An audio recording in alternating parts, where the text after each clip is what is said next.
My mother came home from a PTA meeting when I was in the 3rd grade. And she was very tickled and very proud of me, which she always was.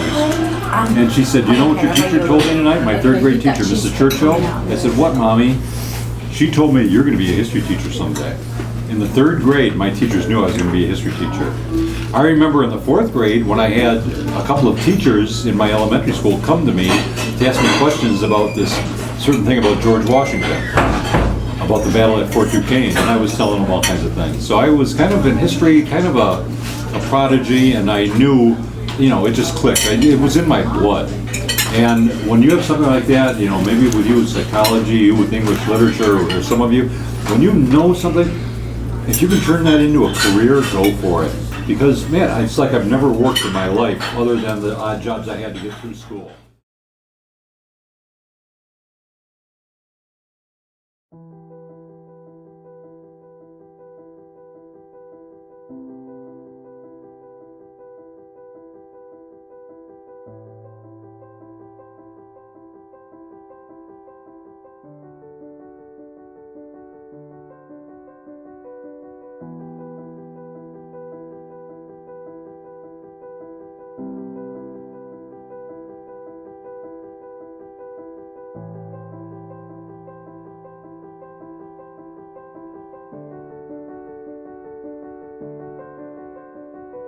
That are still wild to Great Britain are rushing here into the city with the protection of the British troops. The British fleet is down in the harbor, just down the hill here, and it's important.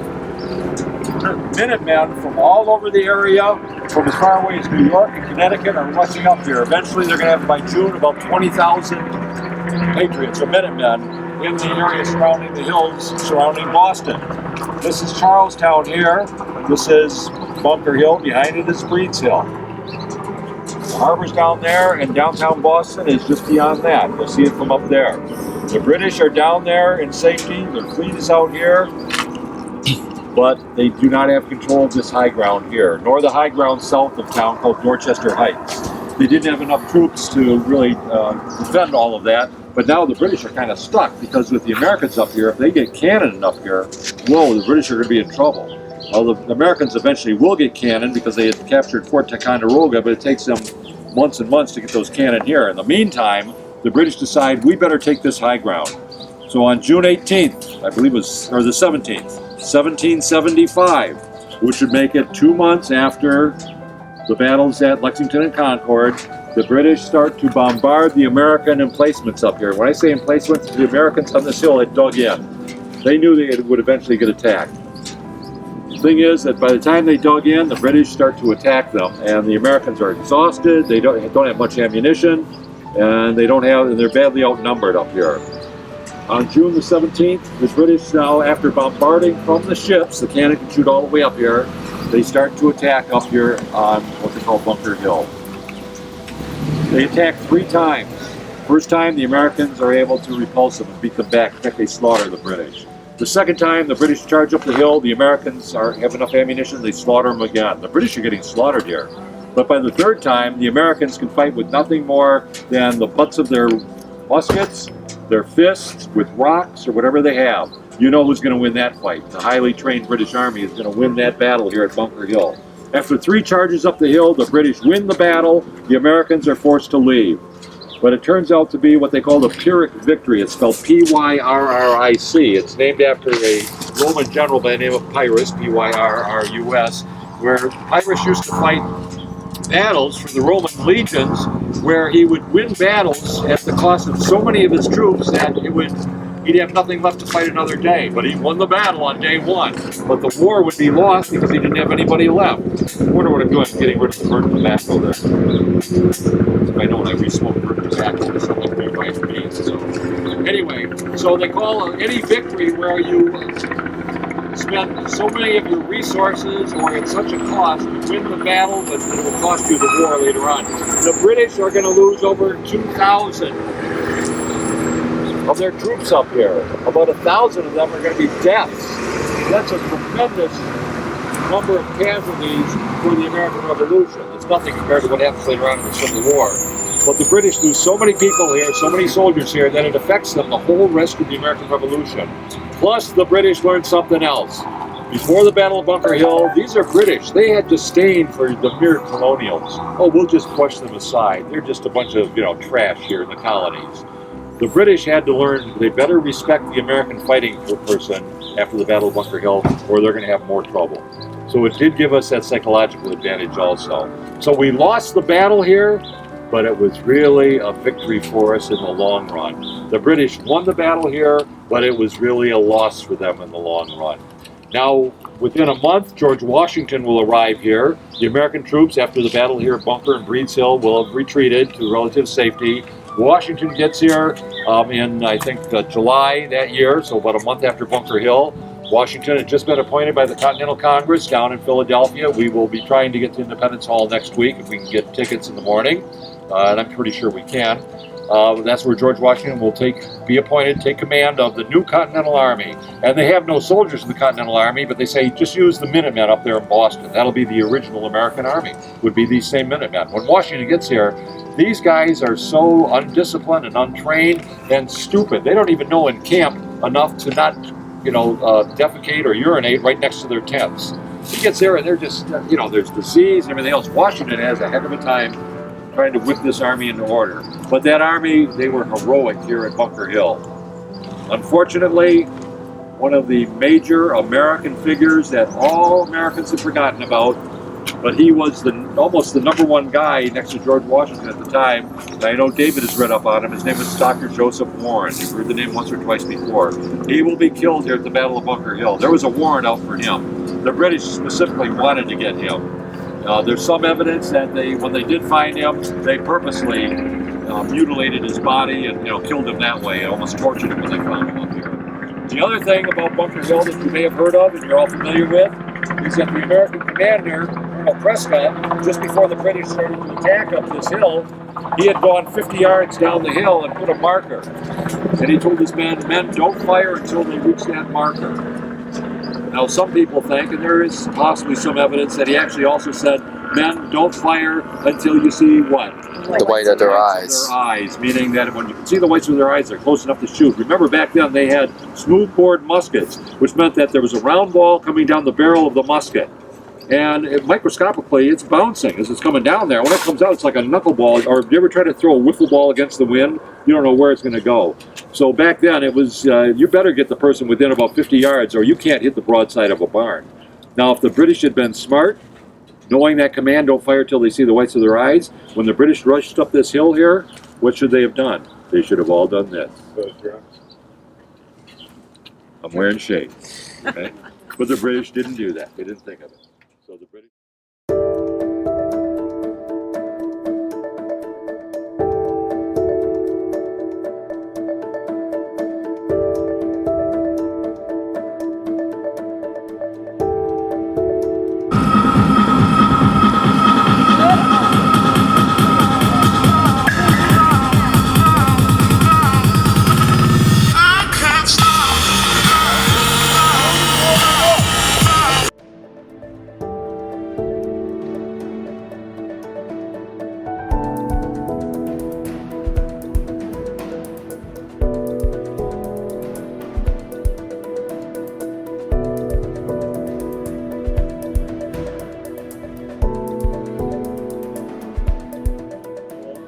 He will be appointed by the governor of Massachusetts, Governor Andrews, in 1863 to be the first commander, at 23 years old, of the very first attempt to set up an all-black army regiment.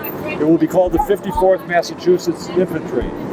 They will train and they will be eventually sent down south into South Carolina, where they will be given nothing but menial labor to do for the army. And Shaw keeps on arguing, as the white officer, keeps on arguing, these men can fight, these men can fight. Finally, they're given a chance at James Island, near Charleston, South Carolina, in 1864. And days after that, after proving themselves, they are given the honor of attacking Battery Wagner. They, along the coast of Charleston, which protects Fort Sumter on the harbor, which the Confederates had taken over when they bombarded it at the beginning of the Civil War. The Union was trying to take Battery Wagner, take the coastline, then they could retake Fort Sumter. They never did. until the war was over. The 54th will go into battle there at Battery Wagner, and Shaw and about 70 of his men will be killed in this battle, and they will be buried by the Confederates in a common grave. And of course, the Confederates were very disdainful of black soldiers, but especially a white officer from the North leading them, and they just treated his body with disrespect. But in the North, he became a hero. This monument was dedicated to him many years later in the late 1800s. It was gorgeous, they call it frieze. There's information over here about the sculptor. You might want to read that. Moving with the monument. Now, the story I just told you is depicted in a movie called Glory. Has anybody ever seen the movie Glory? With Denzel Washington, Morgan Freeman, and Robert Gould Shaw is played by Ferris Bueller. What's his name? Matthew Broderick. If you get a chance to see it, it is considered to be the best Civil War movie ever made.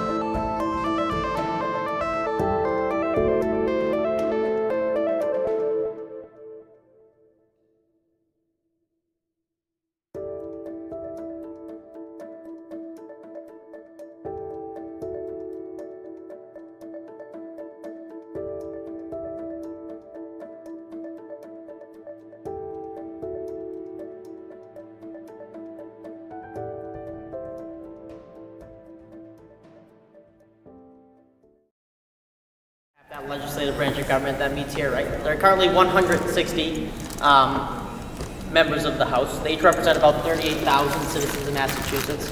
The current breakdown between the two parties is 124 Democrats and 36 Republicans. And the Speaker of the House is a Democrat from Winthrop, Massachusetts, Robert DeLeo. And he sits up at the front of the room at the big speaker's rostrum. Now, the rest of the representatives sit at these desks, which are actually original to the room, so these date back to 1895. There's a few ways you can tell. For example, on the upper right-hand corner of all the desks, you'll see what almost looks like a cup holder. Well, originally, that was the ashtray. So before smoking was banned in public buildings, that was the ashtray. And actually underneath it, you would find the original hole where the inkwell was, right? When they still use quill pens, they did an inkwell, and the hole is still in the desks.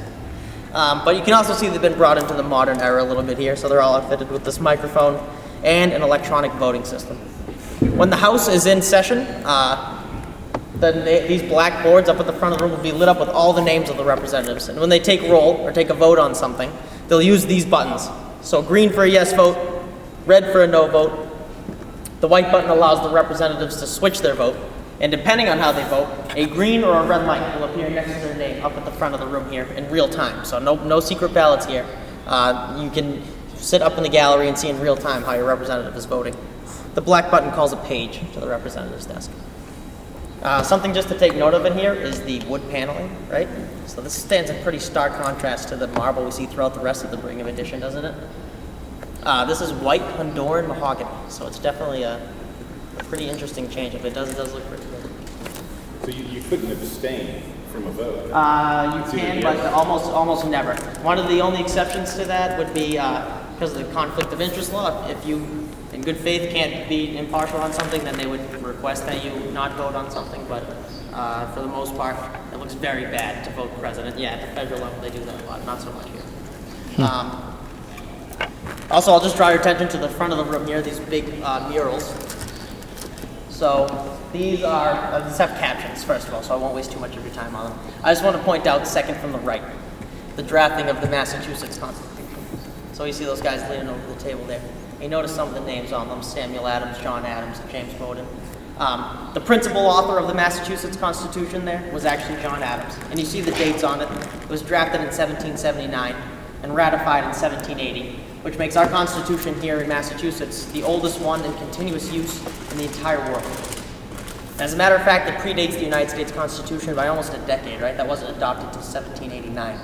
And as a matter of fact, a lot of the United States Constitution is taken word for word from our Constitution here in Massachusetts. The reason for that is John Adams. He was a real political genius, right? The reason why we're the oldest in continuous use in the entire world despite being the last state to even draft the Constitution, right? All the states had already finished up their Constitution before we wrote ours. But all the other states wrote constitutions that were very, very legislative dominant. So the legislature had checks on the executive and judicial branches, because again, people were pretty gun shy about executive power after the King of England and everything, right? But John Adams had a lot of foresight. He didn't invent the idea of 3 branches of government, he just perfected it. So have 3 branches with checks and balances on each other, that was completely his brainchild, and it worked so well that, again, it's pretty much the basis of the United States Constitution. So that's why we're the oldest in continuous use. Also, I'll just point out around the outside of the room here, these 53 names, they're just men that made some kind of contribution to Massachusetts history up until 1895. Unfortunately, they are all men. There's plenty of women that deserve to be up there, but in 1895, they were not forward-thinking enough to include any of them. But you'll see some military heroes, Henry Knox, Benjamin Lincoln. Those are 2 generals during the American Revolution. You'll see some pretty famous names, John Adams, John Quincy Adams, Charles Sumner's up there. As you start to come around to the other side of the room, you'll see Horace Mann, essentially the inventor of the modern American public education system. As you continue to come around, Benjamin Franklin, technically born in Boston, so he's up there. As you start to come around the back, Charles Bulfinch, the architect of the original building. Next to him is Samuel Morse, the inventor of Morse code and the telegraph. You still come around, you'll see names like, for example, John Singleton Copley, that famous portrait artist who actually had his studio here on Beacon Hill for a lot of his life. So, while I have your attention up there, I just want to point out a nearly 5-foot-long wooden codfish suspended from above the public viewing gallery. So that's known as the sacred cod, and it was given to the house way back in 1761. So they weren't even technically the House of Representatives yet. They were still that colonial legislative body known as the General Court. And it was given to them by a wealthy Boston merchant by the name of Jonathan Rowe. It was kind of an early form of lobbying. He just wanted the reps to keep him in mind while they were doing their lawmaking. And so he gave them that fish, so they would think of him when they saw it. And they really liked it, apparently, because it's traveled with them from the old State House down the hill to this new State House in 1798, and from their old chambers down the hallway here to these new chambers in 1895. And today it's kind of the unofficial mascot of the Massachusetts State House. So, yeah, there's the famous sacred cod. So yeah, this is the Senate chamber, as if I could follow that up. But this is the Senate chamber. There are currently 40 senators that meet in here. These represent like 160,000 people each. The current breakdown is 34 Democrats and 6 Republicans. And the current Senate president is Stanley Rosenberg from Amherst, Massachusetts. He sits up at the big Senate president's desk at the front of the room. And the rest of the senators sit in this circle here, right? Very democratic. And you'll notice on all their desks these Senate calendars. And they're tied up in a red ribbon. That's actually a tradition carried over from English Parliament. And if you're familiar with the phrase that something is tied up in red tape, it's taking a long time to make its way through the process, that is literally the red tape that they're referring to. There are the bills right there, tied up in red tape, making their way through the process. Directly above us, we are finally underneath the famous Golden Dome of the Massachusetts State House. So obviously this is not what you see from the outside of the building. That's about another 40 or 50 feet above what you see here. But what you don't see above this false dome here is a big mechanism that raises and lowers the chandelier in the center of the room. You gotta figure when this was gas powered, it would be tough to get up there and light all the lamps. So what they would have to do is bring it down to the ground in order to do that. And still, once a year, they do bring the chandelier down to do maintenance and dust it and clean it and all that kind of stuff. So it still works. That big mechanism still works. Something pretty interesting about the dome of the Massachusetts State House, that's actually the geographic center of the city of Boston. So what do I mean when I say that? When you're measuring a distance to Boston, so say you're flying into Boston from Philadelphia, say it's like 350 miles or something like that. That's not 350 miles to the city limits. That's not 350 miles to City Hall or some kind of mathematical center of the city. That's 350 miles to the center of this Golden Dome right here. So right now we're standing almost directly in the center of the city of Boston. Also, you'll notice the fish attached up there. There's another cod. Yep, that's what I was asking. Codfish all over the place. Yeah. Was that another gift or just? Well, the sacred cod originally would have resided in here. This was the House of Representatives from 1798 till 1895. But when the reps moved, they had a big procession. Like 4 lucky representatives got to carry it down on their shoulders. They actually wrapped it in an American flag. It was a big production. The senators moved in here and were kind of disappointed. They kind of were under the assumption that they were going to inherit the sacred cod. But that wasn't to be. So the senator thought, oh, well, we can't be sad about this, so I'll get them a fish of their own for Christmas. And that's the fish that they got. And sometimes it's nicknamed the holy mackerel. The holy mackerel, the sacred cod. How funny. I like that. As you look around the outside of the room, you'll see different figures from American history, these marble busts. So some are Massachusetts history, some are American history, Benjamin Franklin, Abraham Lincoln, George Washington. Those are a few that you'd recognize. You probably recognize this guy too, right behind us here. So the Marquis de Lafayette, a young French aristocrat that came over during the American Revolution and helped serve as aide-de-camp to George Washington, right? He was a real friend of the Americans, helped convince France to join the war on our side. And he actually loved America so much, Lafayette loved the ideals our country was founded on so much, he wanted to be buried on American soil. That was in his will. But when he died, he was in Paris.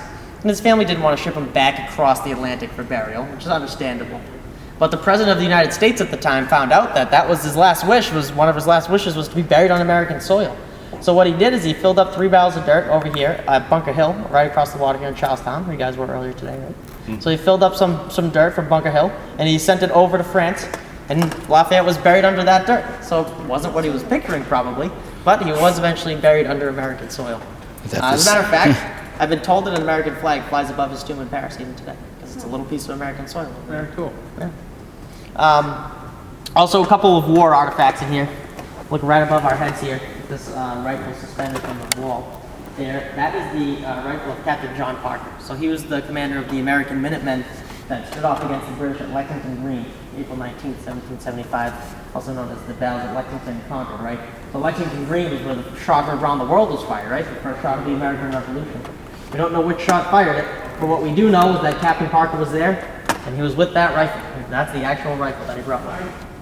Also on the other side of the room here, there's another musket hanging up. That was the first, the nameplate underneath it says, the first firearm captured in the War for Independence. So that was a British Brown Bess musket that was recovered at that same battle.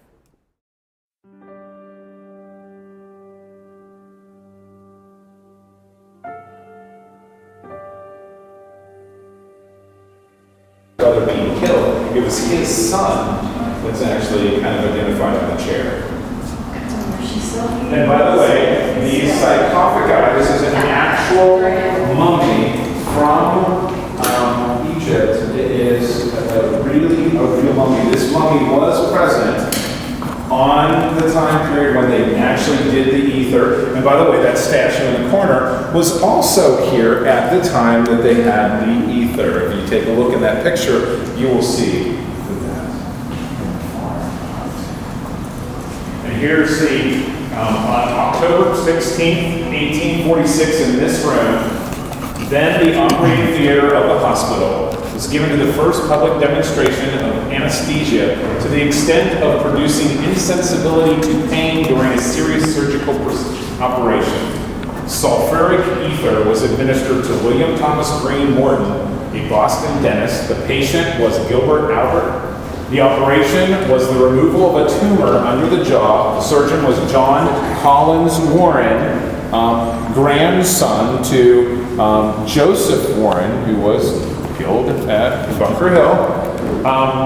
The patient declared that he had felt no pain during the operation and was discharged well on December 7th. So there you go. Actually, it's not grandson, it would be like grand uncle, grandson, uncle, something like that. But related, a photograph of some of these many famous people. I believe. I used to be the average size man. Men were like 5'9". Yes, oh yes.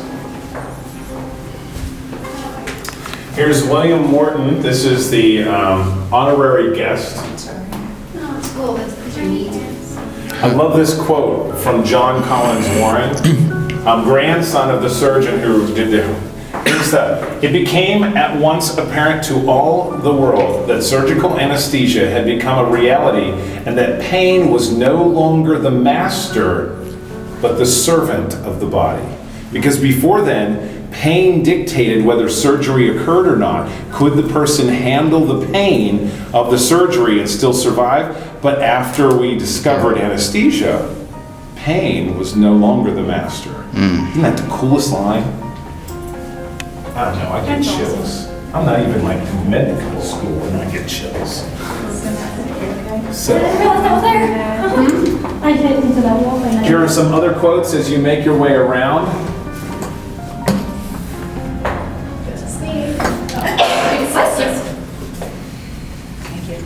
Here's this quote. The student who, from distant lands or in distant ages, may visit the spot will view it with increased interest as he remembers that there was first demonstrated one of the most glorious truths of science. Oliver Wendell Holmes.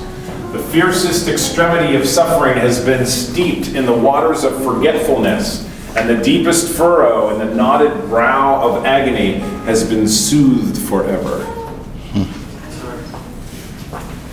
Wow, Randy really wants to sit in the chair with him. No, you should not. You can touch it if you would like. It is kind of cool.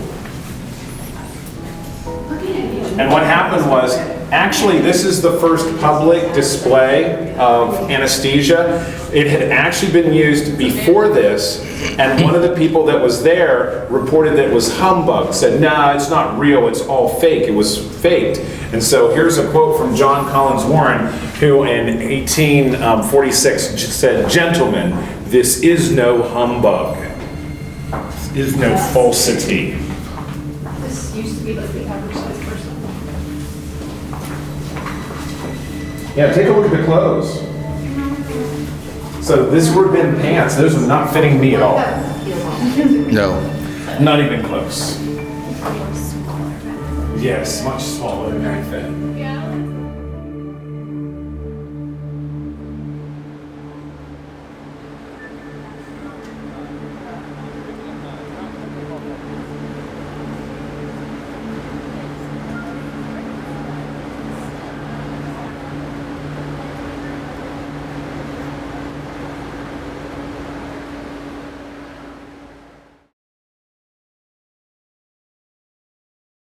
In 1936, with all the little communities around Boston that were Puritan communities, they had a law.